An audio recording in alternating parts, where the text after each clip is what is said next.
Hello honey bunnies, it's week 9 and this week I thought I wanted to show you a couple of things that I love.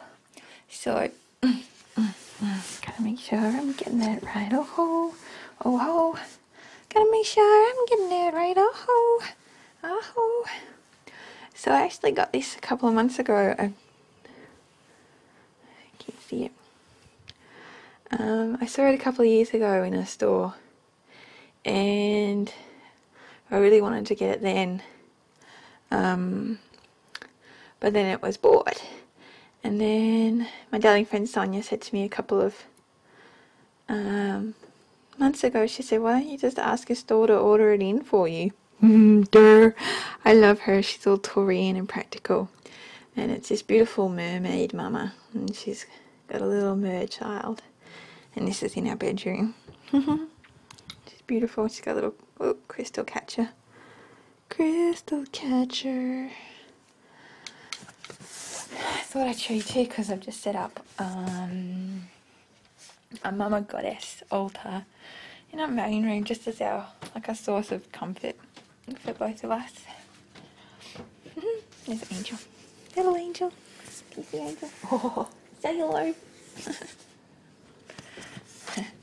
So, just in our main room. Let me see if I can back up. There we go. There's Charlie. Hey, Charlie. Hey, come on. Anyway, so where do I start? So it's got all of the essentials. So it's a statue that Chris got me for Christmas, and we've got some belly oil. It's there, organic belly oil, much needed, and some crystals, and make sure I get everything. Just my plate of crystal rings that I use, and more crystals, and a candle, and then I've got our big Kuan Yin statue, and Kuan Yin is the goddess that both me and Chris kind of resonate with and work under. And Kuan Yin is also she's like a protector of mother and children and childbirth as well, so that works really beautifully. Now here we've got some really sweet mama statues that I've been collecting for years, and now they've come into their own. So this one, just making sure that I got you in. Further down. We had to do a mother sculpture in a women's circle once, and so this is clay, and she's got a belly in there, and she's got crystals, and it's like, I like to think of it as she's kind of like got this safe space, like she creates an energy around her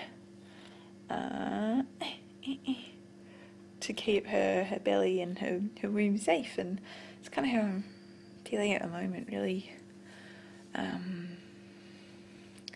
really making some big boundary changes in my life just so that I can accommodate this new energy that's happening, and to be able to safely hold the space for this new little soul as well, and the soul of, the Mama Goddess that's getting born inside me.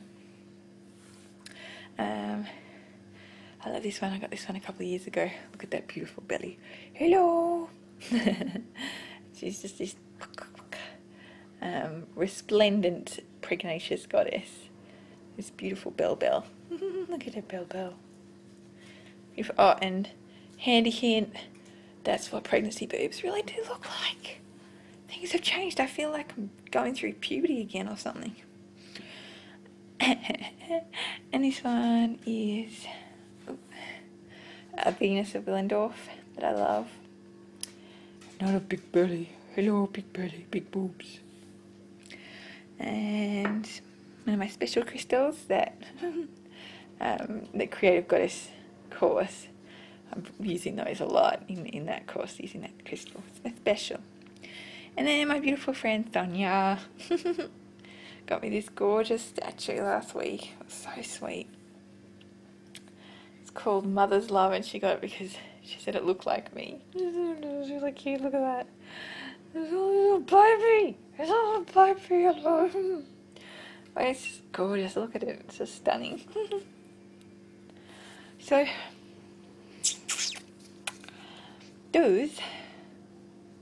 that is my beautiful Mama Goddess statue. It's just a place of, I don't know, rest and fulfillment and replenishment for me. Yay! Oh, and just above it is my word for the year, faith, and a Mama Goddess painting I did a couple of years ago. Beautiful. Now, there was something else I wanted to talk about. Come on, omega-3s.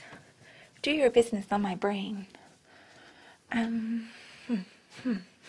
Ooh, cave time. So what I'm noticing now is, for me, my physical symptoms have changed.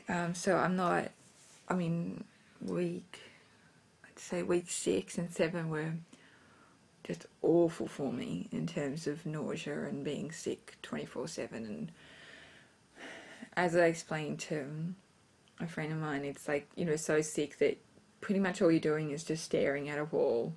Or I was thinking, my hands have never seen this much attention, because I would just stare at my hands just for hours, trying to feel better and trying to cope with the amount of nausea that was coming through. And some days I would just end up calling my mum, crying because I was feeling so down from being so sick. So that was really, really challenging. It was just, I just got thrown into this cave, and had to kind of, just do the best I can and see how I came out on the other side. And I have, and I'm feeling a lot better, which is really nice. And it's nice.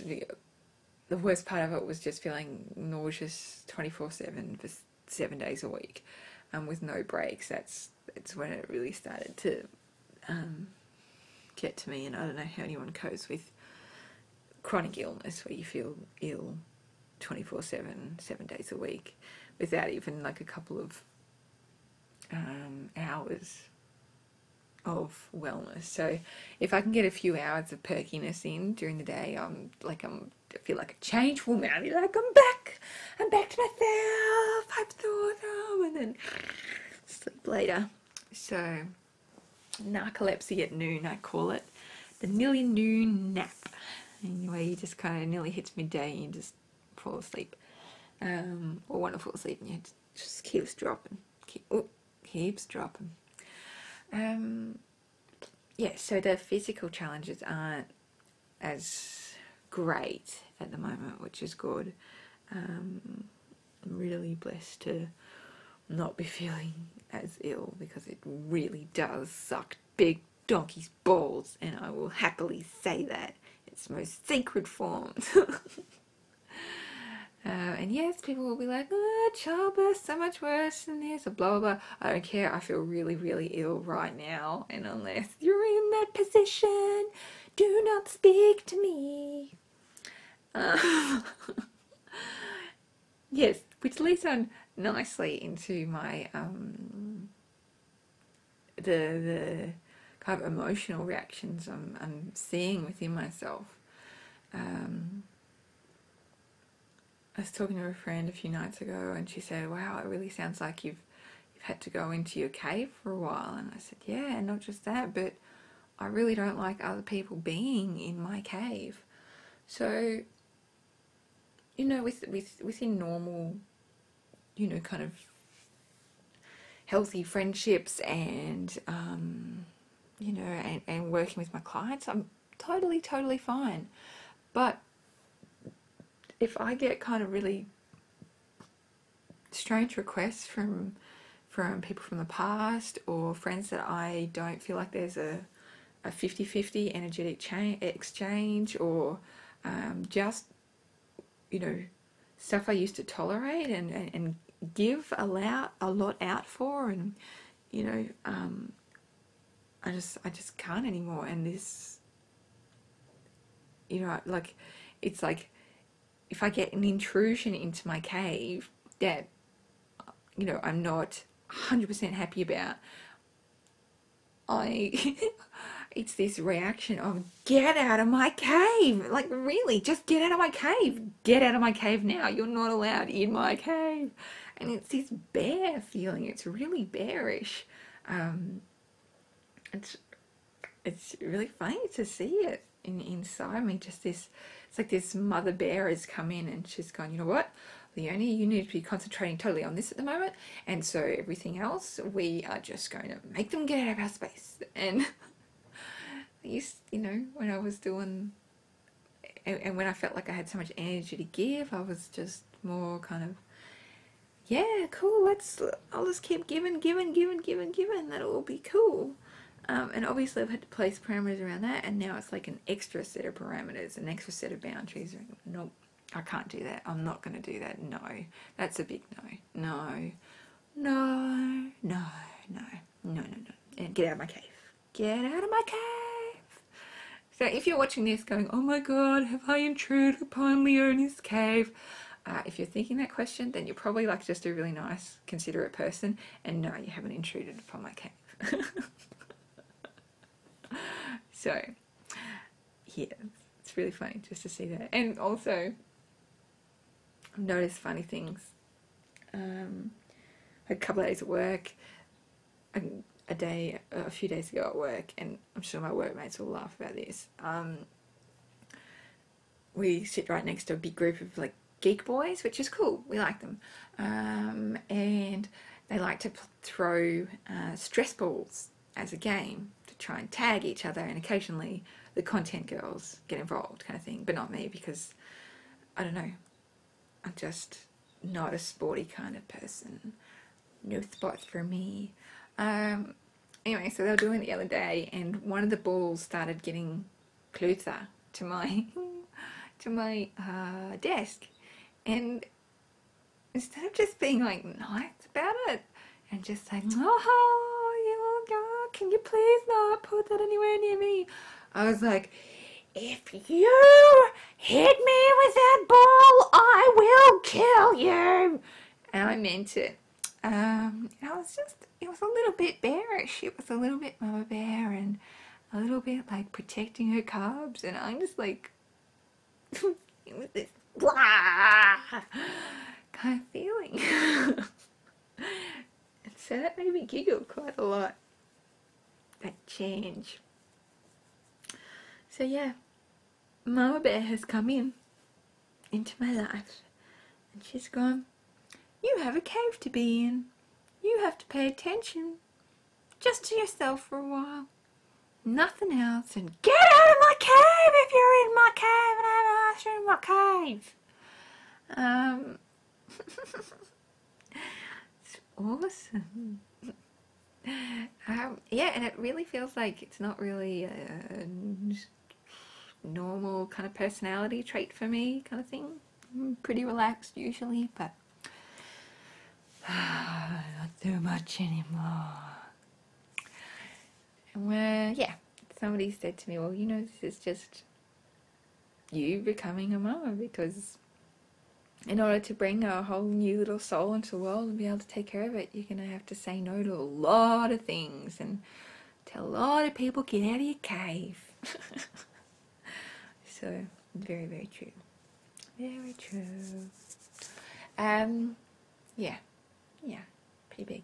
Also, I want to talk about the role of partners in this, and I'm very, very blessed to have a really wonderful, supportive partner in this, and he's very emotionally aware, and he's sensitive, and he's spiritual, and he's wise, and I've noticed that I actually need to allow him to feel his feelings about this too. You know, it's a change of massive change for both of us, and just as like I don't you know, adapt to it like in an instant. I can't expect that same of him just to chin up and shoulder forth and not have emotions about it and things like that. And you know, they're just normal emotions that anyone's going to go through when they're having a massive life change. And it's really all good, you know. It's just all good. And if we all, you know, allow our men to be the sensitive, emotional people that they really are, then the best for all of us. The best for all of us. So that's my deep thoughts this week. Week 9. Week 9. Week 9.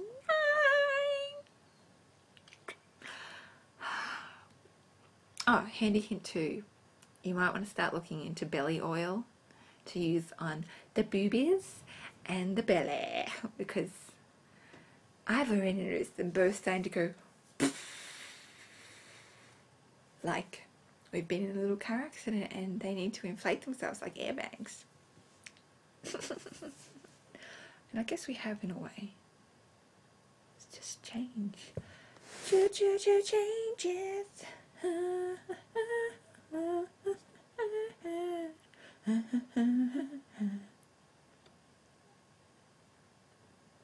Alright. Enough. I think it's nearly my grazing time again. Alright, beautifuls. I love you so much. Thank you for being on a journey with me. You guys are R-A-D. R-A-D.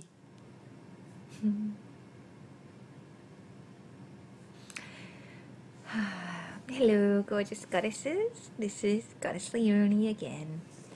I just wanted to share a little bit about... I'm at the end of week 9, I think. I'm 10 weeks tomorrow. And the really big lesson I learned this week was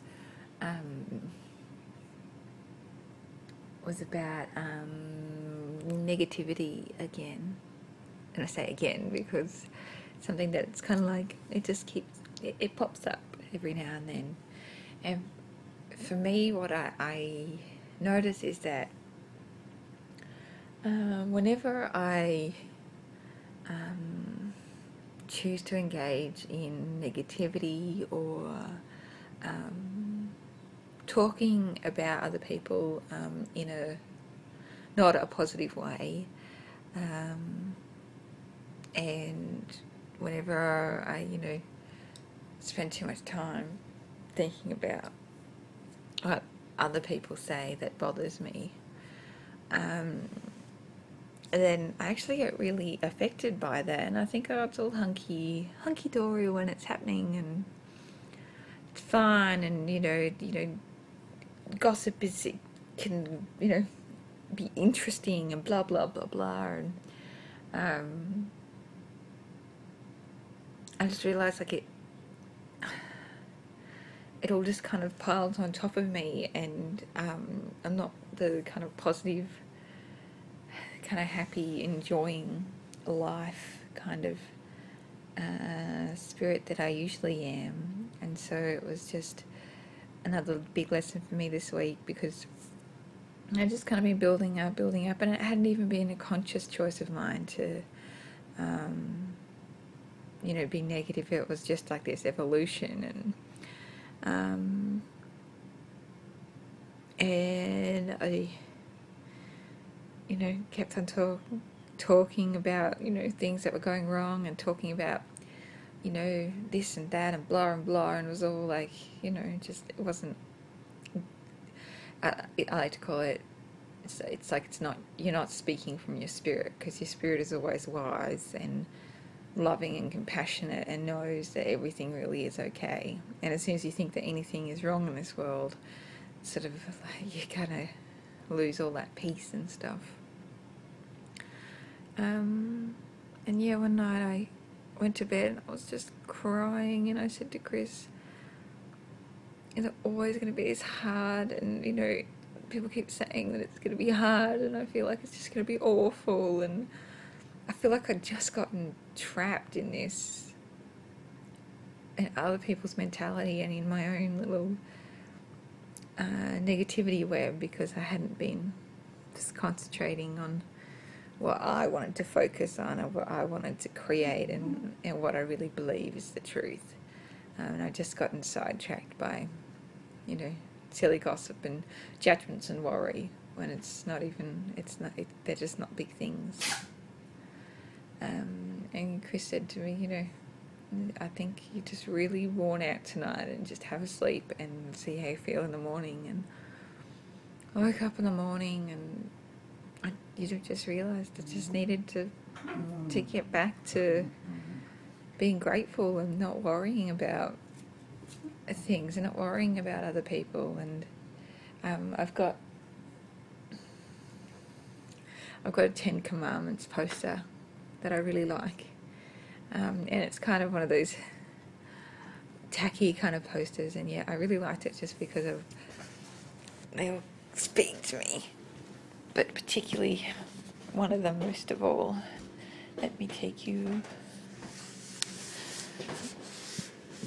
to it. Hopefully I'll be able to show you what it says.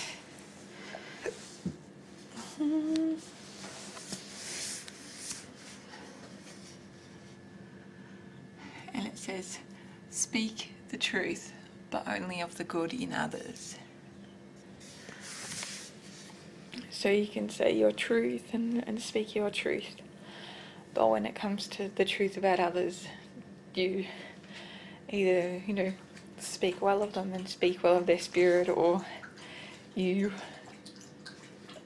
choose not to have them, affecting your life and affecting your mood and affecting, making you feel negative. So it's kind of like, even if you don't agree with what somebody is doing or being, you can just say, you know what, that's their journey, and it's really, really okay for them to do, feel or say that thing, and it's really, really okay for me to continue being me and continue believing in me and doing my journey anyway. So I've been back on the I don't call it positivity because it's not, I don't want to call it positivity because it's not like, fake forced positivity. It's just about really remembering that everything's okay and that this is my spirit and this is my life and I can create what I want in it, and what I want to create in it is just good times and good people and good words and just enjoying each day for the blessings that it brings and not getting caught up in anything that doesn't serve me or help me to shine. So that was big medicine for this week. Alright, darling hearts, lots and lots of love to you. Charlie's playing in the background, you can probably hear him. All is well and all will be well. Mwah.